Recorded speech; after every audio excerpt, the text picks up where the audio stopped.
meron pang mga usapan ng mga kickbacks sa 2026. At yun yung sa tingin ko, mas madaling maiwasan. Dahil ginagawa pa lang ang budget na popondo sa mga kickbacks na yan.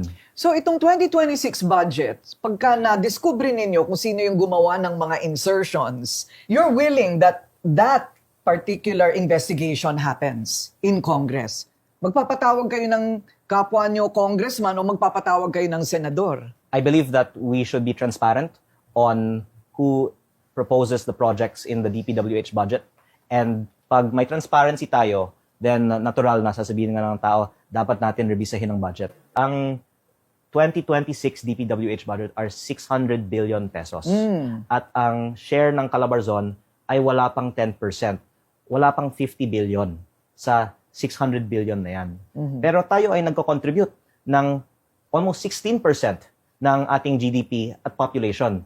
Kaya bilang kinatawan ng Batangas, ito yung itinutulak ko na sana magiging base sa populasyon at sa pangangailangan ng alokasyon ng budget. At muli, hindi naman po ito dahil hindi dapat bigyan ang ibang mga rehiyon. Pero ang lumalabas po, hindi ayon sa pangangailangan, ayon sa kung saan pwedeng pagkakitaan ang alokasyon ng budget.